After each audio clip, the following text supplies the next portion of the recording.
Hello and good morning. You are back with the crew. I'm the crew. We're all the crew. Today's fun little chat, I think we're just going to have a good time and talk. What do you think about that? We're just going to talk about crypto and what's going on and what we know, what we don't know, and the puzzle, right? The puzzle. That's the best part of this whole thing. There's so much going on, but I have to talk about this observation.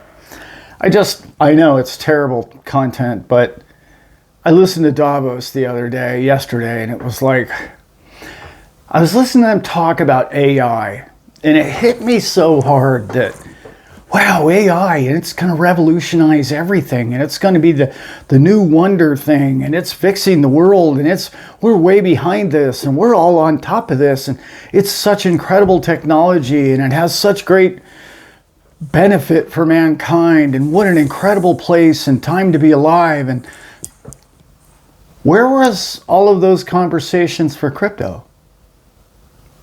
They never had that.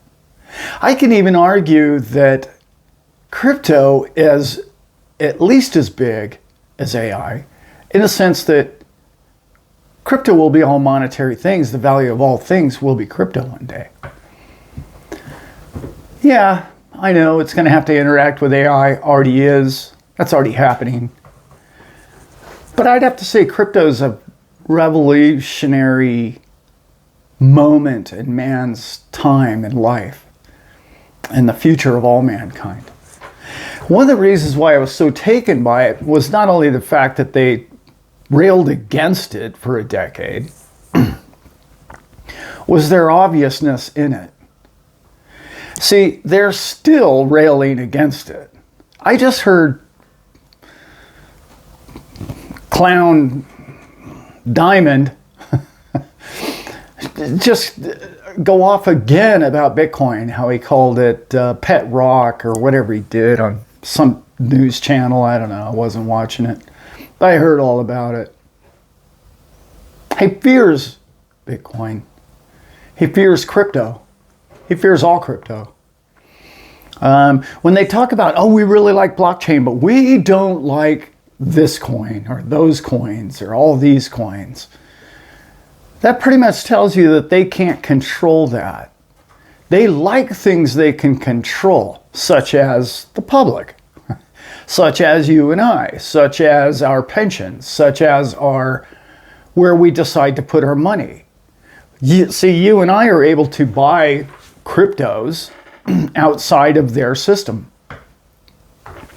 And we're able to put our net worth into an item in which does not benefit them in any way, gives us complete freedom, and gives us anonymity. Sure, I screwed that up. Anyway, it gives us freedom from their system. And yet they're promoting all this AI, and it's clear, I'm not trying to spread AI fear because AI is going to do a lot of really good things. I've talked about this in the past. I think AI is going to be brilliant at two things. I don't think we're going to need government in the future with AI.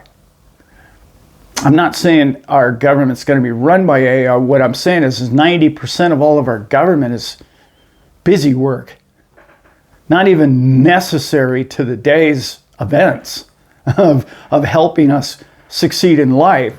Government, 90% of the people they hire is for some committee or organization or to make sure the other organization is doing their work.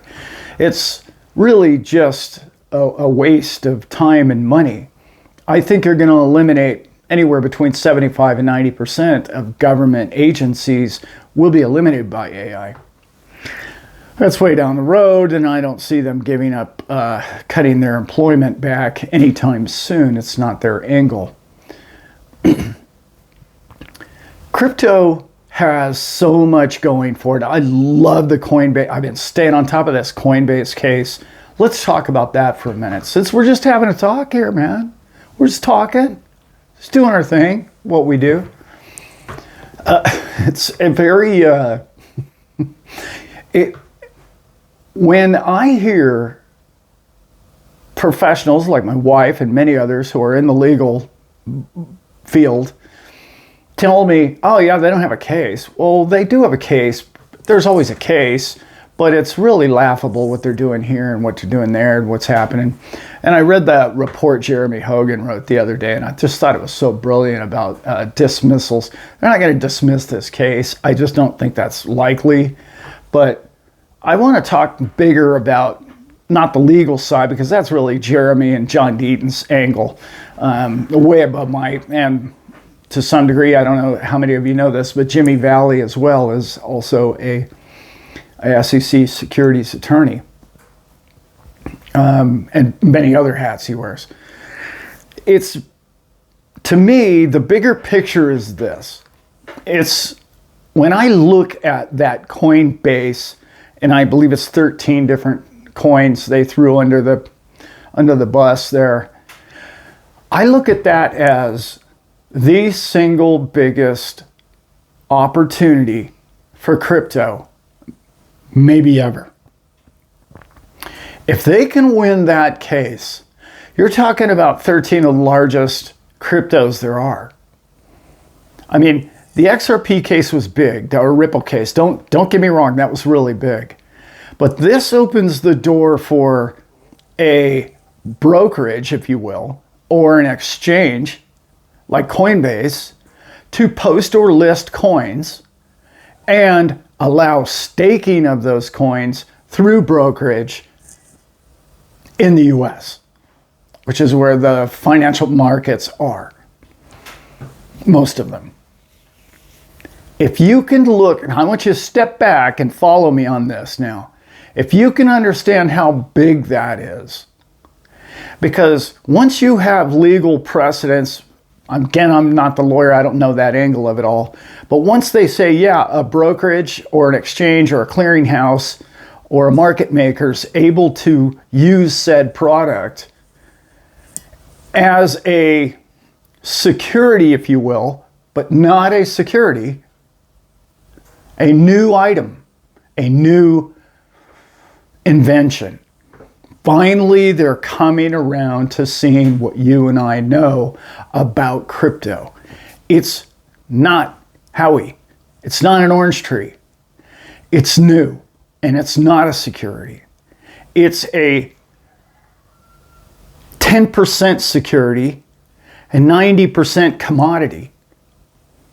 You're owning these things, you're staking these things, they're creating more by mining and staking more of these, they're generating on their own. They're not controlled by man, they are their own entity.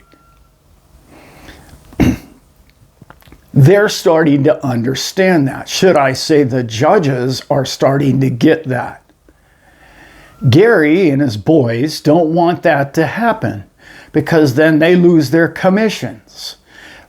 Isn't it odd that you and I can take financial advice about buying a car from a guy with no education, no nothing, and you walk up and you could buy a $100,000 truck tomorrow from him, and I didn't need financial advice on that. I just bought it from a sales guy on the lot. I can tell you to go buy that truck. I can tell you to go buy a house. I can go tell you to buy anything there is in the world. The only thing I can't tell you to go buy is anything that Wallstreet offers. Why? Oh, well, you have to be registered. You have to, taken the Series 7. You have to be, accredited. You have to be. Why? I mean, most of us, our biggest financial demands or use case in our lifetime is our house or our cars. It's triples what I have invested in crypto, right? Why is that so important to them? Commissions, hedge funds, retirement funds. These things are all coming to what you own. Crypto is about to go ballistic. And I'm not just talking about retail price here. I'm talking about mainstream flow. Because if this court case with these 13 coins goes as well as I think it could go, you and I are going to be sitting in a situation where we're not only ahead of the people, we're ahead of the institutions. We're ahead of Wall Street, and we're ahead of financial planners, advisors. Think about it. You know more about XRP or Cardano than any of those guys do. How can they be a financial expert on a product that you and I have been studying for 6, 7, 8 years? They don't know anything about it. And they are learning. They are catching up. They're trying to catch up. But the point is, when staking becomes a thing in the financial world, when you're going to be able to create airdrops like we do now, staking, the burning of coins, all of these, DeFi, all 4 of those. Have you noticed how much they hate DeFi? They don't like DeFi at all. They don't like staking. They don't like that Coinbase can allow you to stake your Cardano and make more Cardano. That's a security exchange item, and there's no way, you can't do this. Yes, it's a whole new item. It's a totally different product.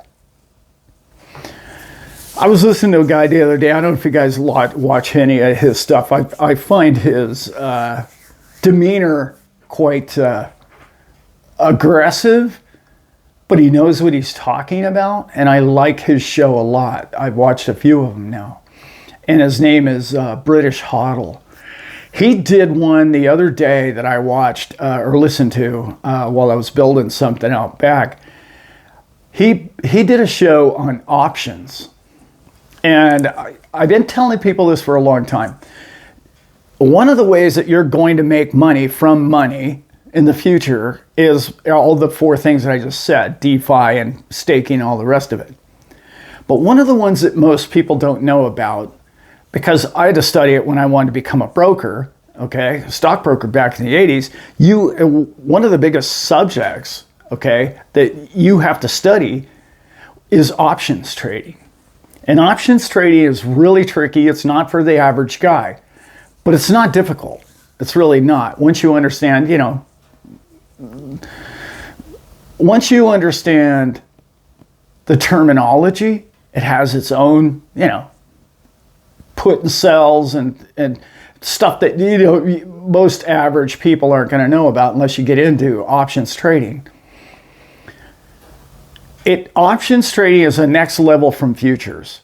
And in my opinion, it's one of the best. You can hedge a options trade. You can take the long and the short. And you're hedging your position in a position.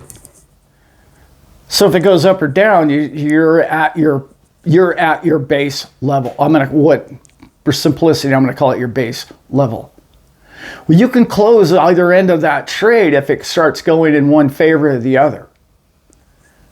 But here's something even that's bigger than that. And a lot of people don't understand.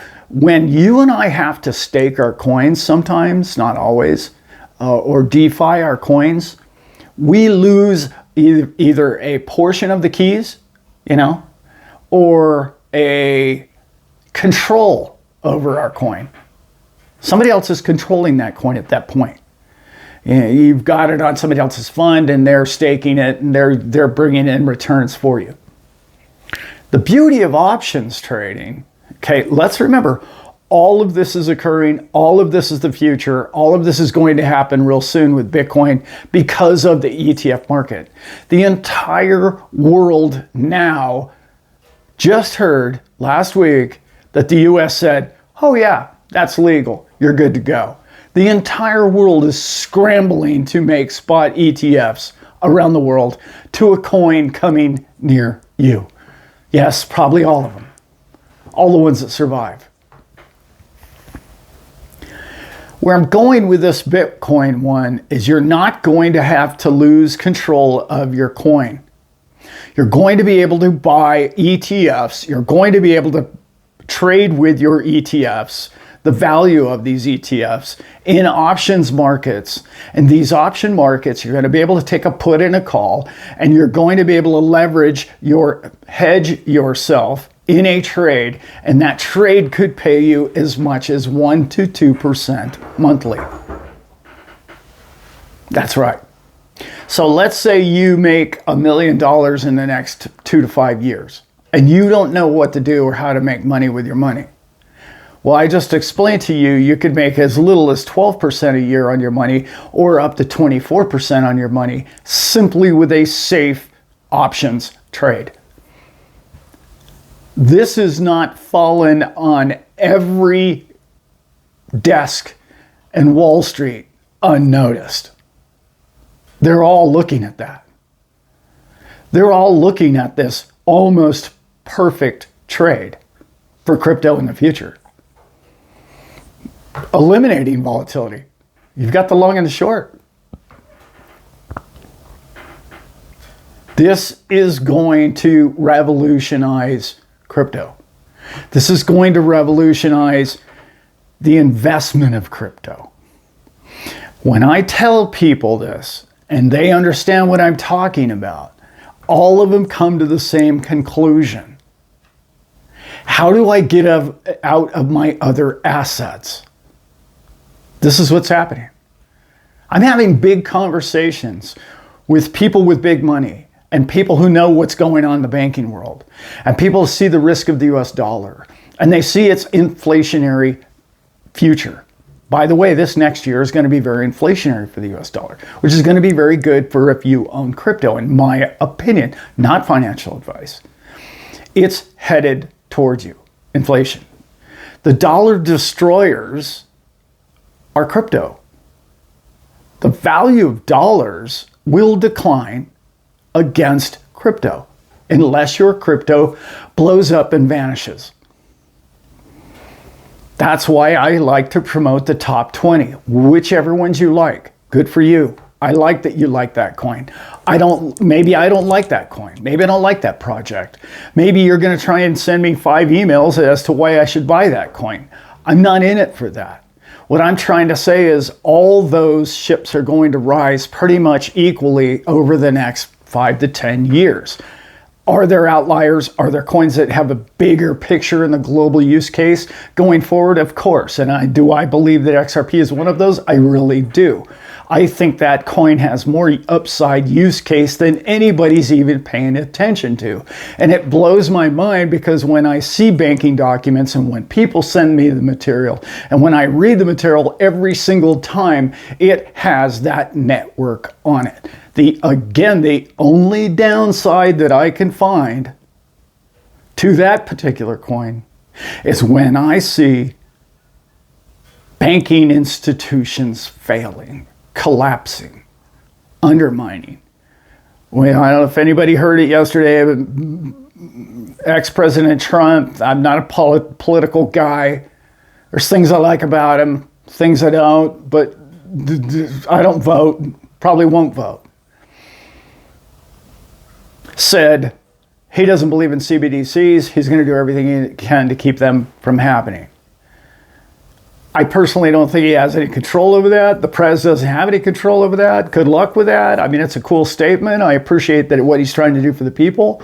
But if you're an XRP fan, central banking systems, this is why probably Brad's over there with the WEF right now, and he's rubbing elbows with these people because the future of CBDCs, the future of money being created at central banking systems or the Federal Reserve, and it being interjected directly to you, skipping people like banking institutions in between you and I, such as whoever, B of A or Wells Fargo or whoever else. They're going to take it from the Fed to your pocket. That's where they're headed. I don't understand. I do understand that principle. I don't like the idea of it. I hope this doesn't occur. I don't like it. I think they'll fail because people believe in more value than that. But who knows? we still have to see how this whole thing plays out. We're still in the middle of watching this whole show and evolve and unfold before us. I hope you guys got something from this video. I'm going to talk deeper about all those banking WEF people in my Patreon group. You can find me over there at thestaplecrew.net or .info, sorry, or come to my website, thestaplecrew.com.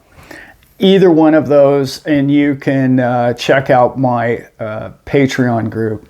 It's a fun group. We're a pretty close net group, and we're pretty tight, and we're only getting tighter. We're gonna have some fun events coming up. We're gonna all meet up in Vegas. We're doing all that good stuff, and it's a great group. They've followed this channel forever, and it's almost become a family between my son and myself and the people in this group. And it's a pretty small group, so you really get more exposure that way. It's kind of nice. I don't want it to get too big because that would just be, I wouldn't know everybody's name and it would get too crazy. But the small group that we currently have, I really like a lot. So it's been fun over there. Hope you guys got something from that. Again, just a crypto chat from 40,000 feet to the world in which we live today in the crypto sphere that you currently reside in. All right, guys, have a great day, and I know you will. So, Gary. Yeah, Mr. Burns. You have some explaining to do, sir. Yeah. You were getting your tail kicked left and right. Left and right. I'm wondering if this wasn't planned. I mean, even your staff is throwing you under the bus. You're being the patsy, aren't you? Interesting. See, we all found out that your twin brother is a hedge fund manager. Yeah. And guess what, Gary? He's been buying XRP for years now. Keeping it in the family, are we? Maybe he got a better price. I don't know. That's interesting, Gary. Very interesting. Yeah. Maybe you're in on it. Maybe not. Gary, people are watching you, my friend. You better come clean. No, he can't come clean. When you're that dirty, you just gotta stay there. Roll in the muck with the pigs. Good luck to you, Gary. Good luck. I don't think it's gonna go well. Love y'all.